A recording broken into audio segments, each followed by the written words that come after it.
गरीबदास साहिब जी का मूल गांव है करौथा, जहां पर अपना एक छोटा सा आश्रम था जो इन दुष्ट लोगों ने सुहाया नहीं, जिनकी रोजी रोटी बंद हुई थी झूठों की, और वहां झूठा प्रचार करके जनता को भ्रमित किया, मुख्यमंत्री को भ्रमित किया, क्योंकि वो भी आर्य समाजी है। दास के ऊपर झूठे आरोप लगा लगा के और झूठे केस में जेल में डाल दिया और उसको आश्रम को ग्रहण कर लिया। फिर भी परमात्मा कहते हैं कि साच को आंच नहीं होती। पुणात्माओं, हाई कोर्ट ने हमारे हक में फैसला कर दिया। सन 2009 में मुख्यमंत्री आर्य समाजी और आर्य जो हमारा विरोध कर रहे थे, आर्य प्रतिनिधि सभा हरियाणा वाले, वो दोनों मिलकर सुप्रीम कोर्ट पहुंच गए। देख इनकी अकल मारी जा रही। कोई बात हो, अरे हम तो सत्य और असत्य की लड़ाई लड़ रहे हैं, ज्ञान और अज्ञान का झगड़ा, ज्ञान का जवाब ज्ञान से देना चाहिए। अब सुप्रीम कोर्ट में ऐसा मुंह पे थप्पड़ मार दिया परमात्मा ने उनके 8 वकील, 6 तो सरकार के, 2 उनके टॉप मोस्ट वकील कर रखे। हमारा ओरिजिनल वकील भी नहीं जा रहा था, उसको कोई काम हो गया अचानक, और परमात्मा के बच्चों को आश्रम दिवा दिया। इससे बड़ा चमत्कार पुण्यात्मा कोई नहीं हो सकता। अब भगवान से बाहर कौन जाएगा? ये जज क्या है? ये भी परमात्मा के रिमोट से चलते हैं, उसी के बच्चे हैं, उनकी बुद्धि उनके हाथ में है। 1 सेकंड में सच्चाई को ऊपर ला दिया। पुण्यात्माओं, हमने उस आश्रम की आवश्यकता भी ना रह रही थी, क्योंकि वहां पर तुम्हारी गाड़ियां भी ना खड़ी हो सारी। जब आज हमारी व्हीकल चले जाए, व्हीकल भी ना हो उसमें, वो तो ओड्डे रह गया। लेकिन इनकी जात का बेड़ा पट गया कि इसे मुख्यमंत्री होया करें। राजा को चाहिए दोनों तरफ की बात सुनकर जब डिसीजन लेना चाहिए। एक तरफ जुआ जुड़ जा तो ये कलयुगी राजाएं हैं।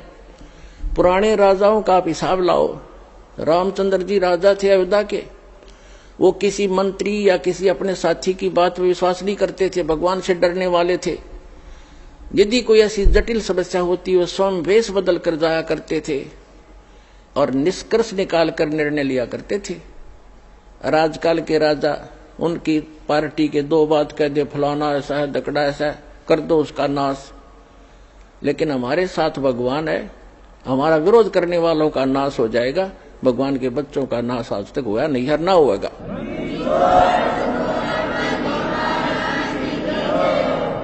और हम ना किसी का बुरा सोचा और ना सोचते। तो पुण्यात्माओं, ये गंदा लोक है, और अब और गंदे विचार हो गए हमारे।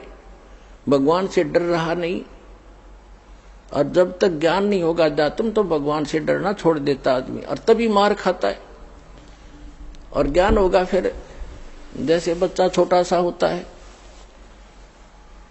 वो कोई तार नीचे गिर गया हो लूज हो के, और वहां से कोई स्पार्क को ज्वाइंट हो, उसका स्पार्किंग हो रही है, उसको आतिशबाजी जानकर उसको भी पकड़ लेता है छोटा बच्चा और मर जाता है। जब वो बच्चा सियाना होता है, उसका दिमाग सही काम करता है, तो फिर वो डर बताते हैं उसको कि इसमें बिजली हाथ मत लगाना। फिर वो बच्चा औरों को भी बचाता है कि इसके निकट ना जाना, स्पार्क है, बिजली है, इसमें मर जाएगा, आप भी बचाएगा, औरों को बचाएगा। तो इसी प्रकार जैसे कोई बच्चा कोई बोतल रखी है जिसमें विष हो, और वो लगा के मुंह को पी लेता, उसको पता ही नहीं, मर जाता है।